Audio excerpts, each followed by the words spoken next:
You meddling fool, get out of this school. Jim was just an ordinary school janitor, yet he had a heart full of courage and justice. He stood up for Maya, a black girl who was being discriminated against. This brave act made him lose his newly started job in an instant. But who could have imagined that the series of events that followed, like a storm triggered by the flapping of a butterfly's wings, completely reversed the fates of both him and Maya. Hey everyone, welcome to Worldly Whispers. Let's get started. Jim Carter, a 40-year-old man, embarks on his second day as a janitor at Hillcrest Academy. Having endured years of mistreatment at a hotel, where he was often belittled and overlooked, he is filled with hope for a fresh start. This new job represents a chance to earn the respect that has eluded him for so long. As he steps into the locker room to change into his uniform, the fabric feels stiff and unfamiliar against his skin. He takes a deep breath, steeling himself for the day ahead. The quiet of the locker room is soon replaced by the bustling activity of the school corridors. The smell of floor wax and chalk dust fills his nostrils, a sharp contrast to the luxurious scents of the hotel he was accustomed to. Jim makes his way to the cleaning supply room, his footsteps echoing in the empty hallway.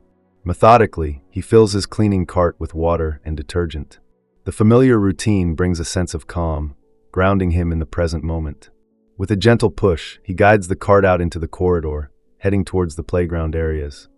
The playground is alive with the sounds of children playing before the morning classes begin. Jim can't help but smile as he watches them.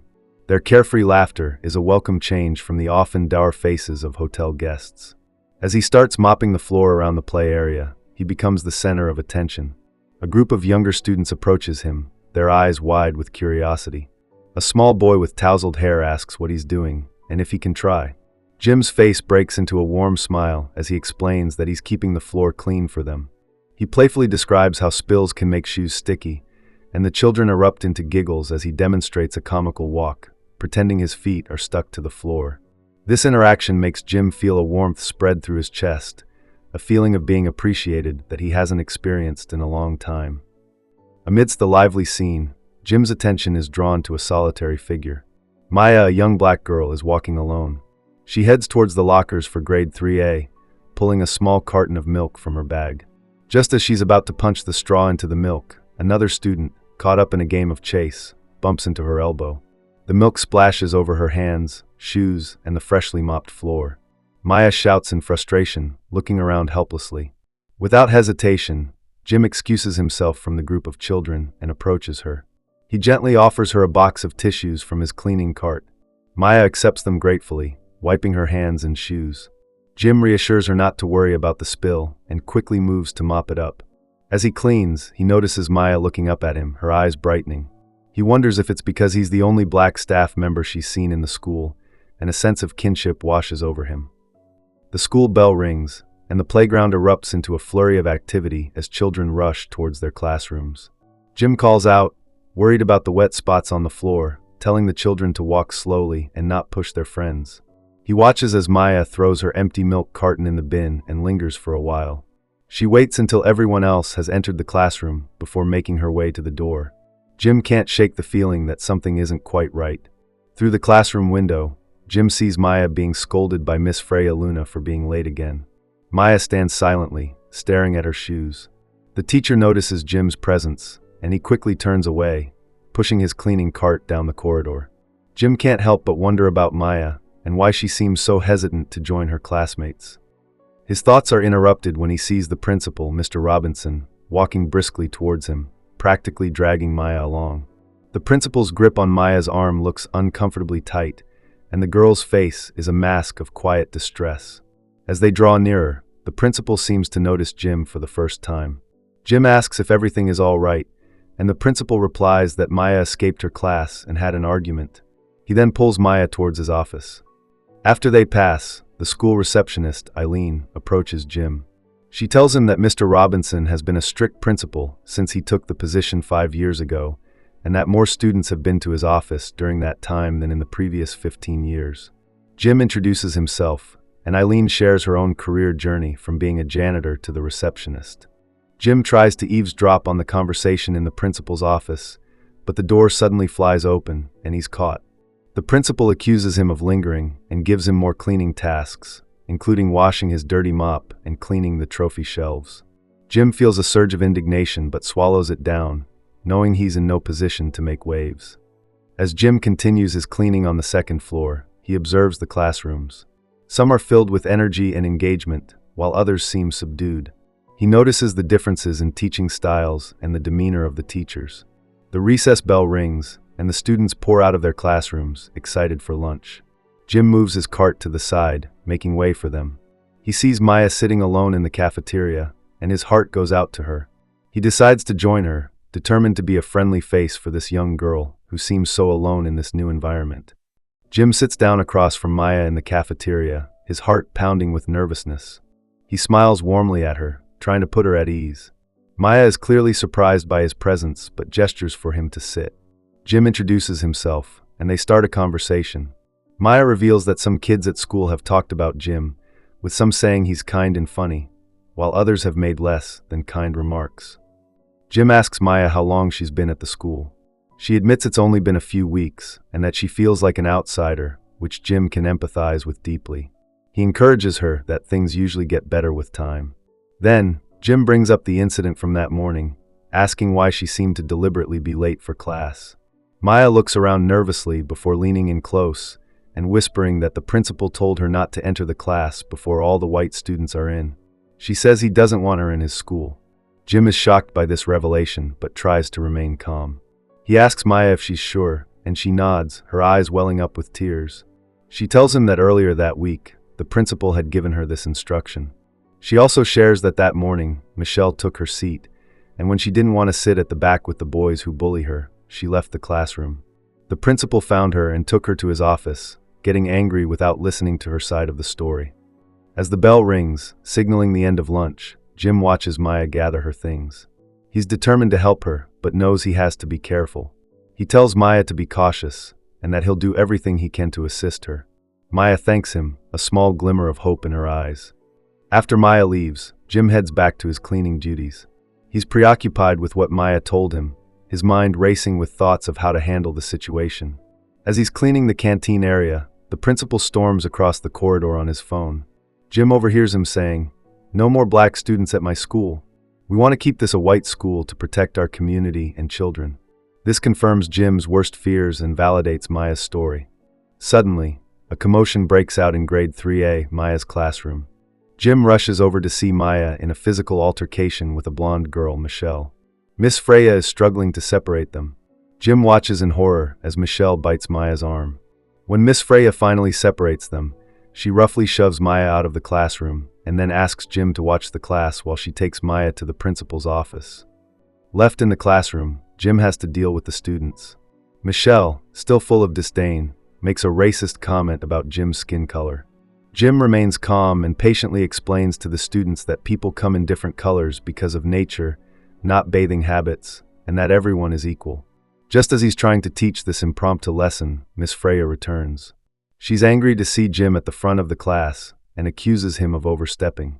Jim tries to explain that he was answering a student's question. Despite the interruption, Jim can see that some of the students, including Michelle, seem to be considering his words. As he leaves the classroom, he's more determined than ever to do something about the discrimination at the school. He heads towards the principal's office, ready to face the principal and fight for Maya and all the students who are being wronged. Along the way, he can't help but think about the unfairness of the situation and how he, as a janitor, might be able to make a difference. He knows it won't be easy, but he's willing to take the risk to stand up for what's right. When he reaches the area near the principal's office, he sees the principal walking with Maya out of the office. They head towards the ladies' restroom, and Jim's alarm bells start ringing. He follows them, trying to be inconspicuous. Suddenly, a scream comes from the restroom, and Maya runs out, crying. She tells Jim that the principal threatened her again, and tried to make her do something horrible in the restroom. Jim's protective instincts kick in, and he's about to confront the principal when the principal bursts out of the restroom. The principal is furious to see Jim and immediately fires him, calling him a worthless janitor and a black criminal. Jim is enraged by the racial slur, but manages to stay calm enough to demand an explanation for the principal's actions in the restroom with Maya. The principal refuses to answer and instead accuses Jim of following him and eavesdropping. By now, students and teachers have started to gather, drawn by the commotion. Eileen, the receptionist, hurries over. Jim stands his ground, telling the principal that it's his duty to protect those in danger. The principal tries to strike Jim, but Jim defends himself. One of the teachers calls the police, and Eileen contacts Maya's parents. As they wait for the police to arrive, Jim holds the principal in place, determined to ensure that justice will be served. The police arrive at Hillcrest Academy in a rush, their presence bringing an immediate hush over the chaotic scene. The school foyer is filled with a tense crowd: Mr. Robinson, Eileen, Jim, Maya, Miss Freya, and the teacher who called the police. Other students and staff members are hovering on the periphery, their faces reflecting a mix of confusion and concern. Mr. Robinson, in an attempt to regain control of the situation, is the first to speak. He points an accusing finger at Jim, shouting that the janitor attacked him with a mop and pinned him to the ground, demanding that Jim be arrested immediately. The police officers, maintaining their professionalism, ask the crowd to calm down. They turn their attention to Maya first, recognizing her as the most vulnerable person present. Just as Maya is about to speak, the school administration, led by a board representative, arrives. The board representative tries to downplay the situation, stating that Mr. Robinson has been a dedicated servant of the school for many years and that his disciplinary methods, though unconventional, are in the students' best interests. He subtly blames Maya, saying she has had attitude problems and that Mr. Robinson was just trying to maintain order.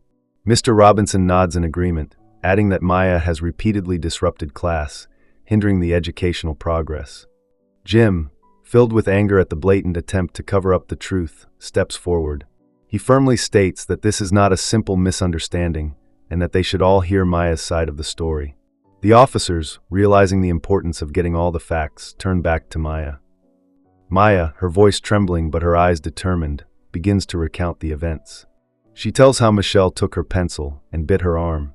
Miss Freya, instead of taking her to the nurse, took her to the principal's office and wrongly accused her of biting Michelle and stealing the pencil. Mr. Robinson then called her a criminal child and took her to the restroom, where he tried to make her drink from the toilet while flushing it. She managed to escape and found Jim outside. A student from the back of the crowd stands up and supports Maya's story. He says they all saw Michelle take Maya's pencil first and then attack her. Another student chimes in, adding that Miss Freya's actions were unfair. The murmurs in the crowd grow louder as more students agree with the statements. Jim then steps in to corroborate parts of Maya's story. He reveals that he overheard Mr. Robinson on the phone that morning, saying he didn't want any more black students in his school. The officers, now aware of the gravity of the situation, ask if there is any evidence to support these claims. Maya's eyes light up, and she says her bag has evidence. Eileen quickly volunteers to retrieve Maya's bag from her locker, accompanied by an officer. When they return, Maya pulls out a notebook from her bag. She flips to the last pages and hands it to the nearest officer. Written over and over, filling 3 full pages, is the sentence, "I will be late to school. I will not enter before the others."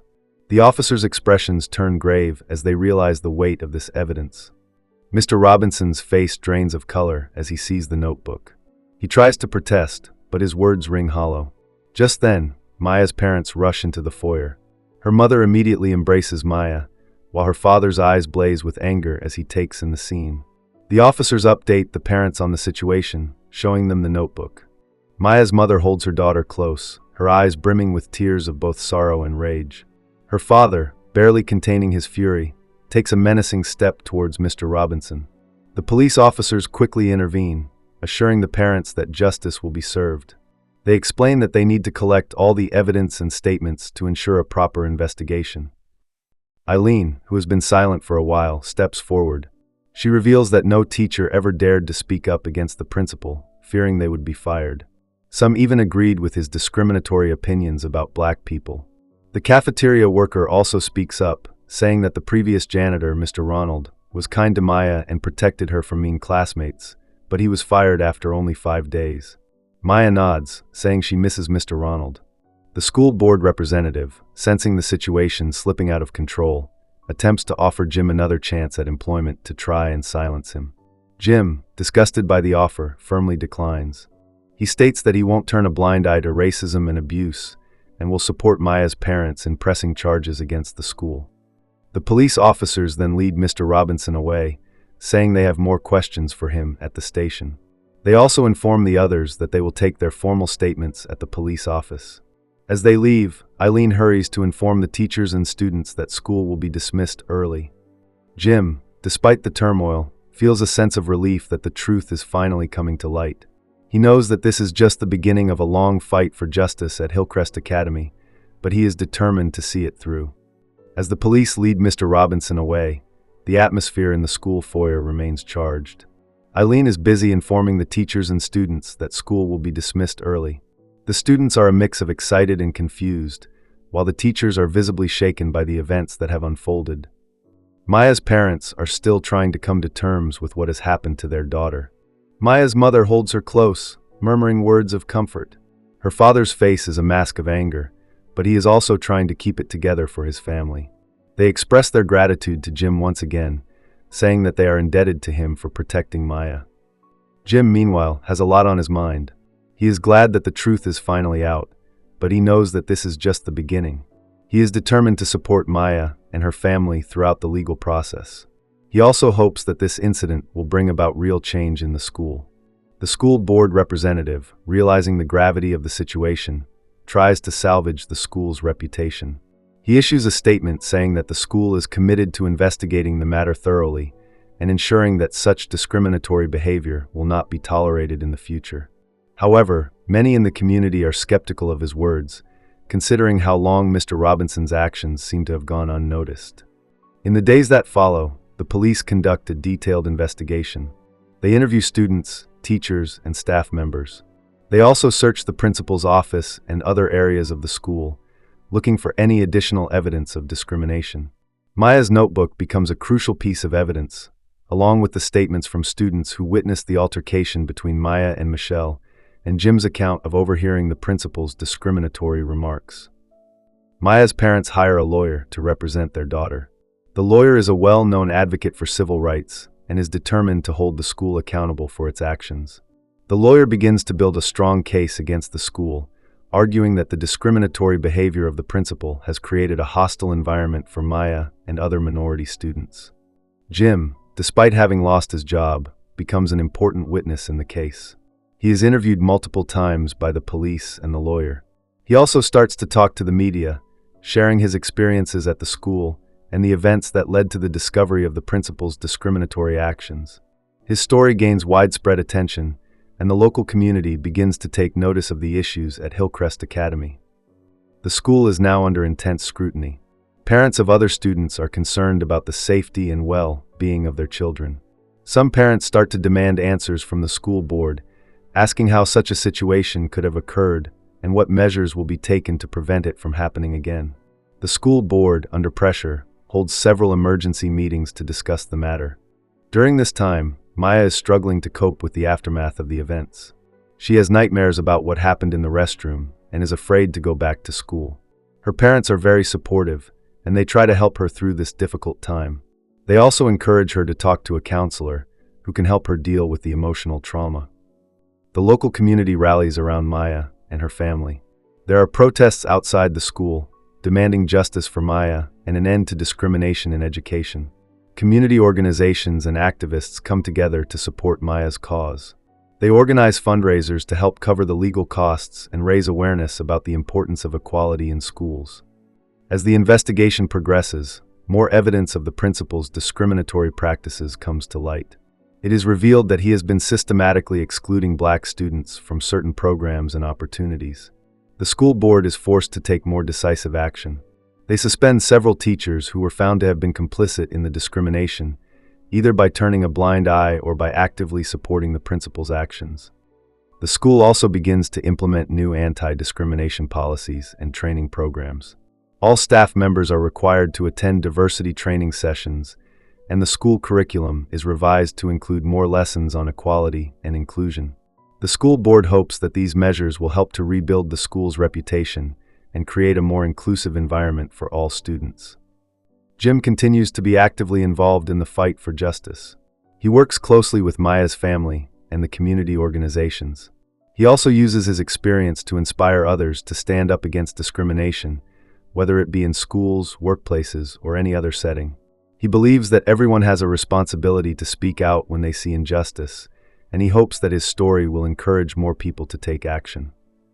As the legal case against the school approaches the courtroom, the tension in the community is palpable. Everyone is waiting to see what the outcome will be. Maya and her family are hopeful that they will finally get the justice they deserve, and Jim is determined to see the school held accountable for its actions. The future of Hillcrest Academy hangs in the balance, and the events of the past few days have set in motion a process of change that will have far-reaching implications for the school and the community. The day of the court hearing arrives, and the small courtroom is filled to capacity. Maya, her parents, Jim, and a large number of community members are present. The atmosphere is thick with anticipation and a sense of determination for justice. Maya's lawyer presents a compelling case. He details the long-standing pattern of discrimination at Hillcrest Academy, starting from the principal's discriminatory instructions to Maya, his exclusionary phone call, and the incidents in the classroom and restroom. The lawyer uses Maya's notebook, the students' testimonies, and Jim's statements as key pieces of evidence. The school's defense team attempts to downplay the significance of the evidence. They try to paint Mr. Robinson as an isolated case, claiming that the school as a whole was unaware of his actions. However, as the trial progresses, more and more evidence mounts against the school. The prosecution calls Jim to the stand. He testifies bravely, recounting every detail of his experiences at the school. He talks about how he first noticed Maya's struggles, the strange behavior of the principal, and the moment he overheard the principal's discriminatory remarks. His voice is steady, and his eyes are filled with determination as he looks at the judge and the jury. Maya also takes the stand. Her voice is soft but resolute as she describes the fear and humiliation she endured at the hands of the principal. She tells the court how she was made to feel like an outsider in her own school, and how the principal's actions affected her emotionally and academically. The courtroom is silent as she speaks, and many in the audience are visibly moved. After days of intense deliberation, the jury finally reaches a verdict. The judge announces that the school is found liable for discrimination. The school is ordered to pay a significant amount of compensation to Maya and her family for the emotional distress and harm caused. In addition, the school is required to implement comprehensive anti-discrimination measures, including ongoing training for all staff, regular audits to ensure compliance, and the establishment of a student-led anti-discrimination committee. The courtroom erupts into cheers and applause. Maya's parents hug her tightly, tears of joy streaming down their faces. Jim feels a sense of pride and relief wash over him. He knows that their fight for justice has finally paid off. In the aftermath of the court decision, Hillcrest Academy undergoes a complete transformation. The new principal, who is appointed with the goal of reforming the school, takes immediate action. The school's curriculum is further revamped to emphasize diversity, inclusion, and respect for all cultures. Teachers are trained not only in academic subjects, but also in how to recognize and address discrimination in the classroom. The student-led anti-discrimination committee becomes an active force within the school.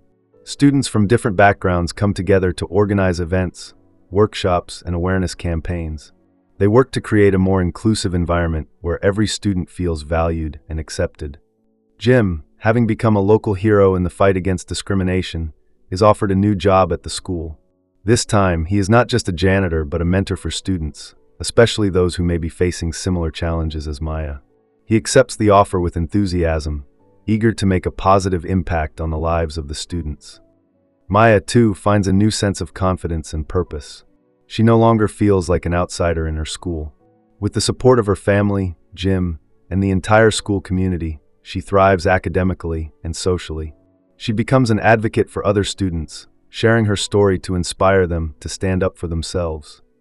The community that once witnessed the ugly face of discrimination at Hillcrest Academy now celebrates the victory of justice. The story of Maya and Jim spreads far and wide, serving as an example of how the courage of a few can bring about significant change. It also serves as a reminder that discrimination in any form will not be tolerated, and that the fight for equality and justice is an ongoing one. As the years pass, Hillcrest Academy stands as a symbol of hope and transformation. It has become a model school for diversity and inclusion, with students from all walks of life learning and growing together in a supportive and nurturing environment. The events that once threatened to tear the school apart have instead united it in a common cause: the pursuit of a fair and just education for all. If this story touched you, show your support by liking and subscribing. Your encouragement helps us keep sharing memorable stories. Thanks for watching, and we'll catch you in the next one.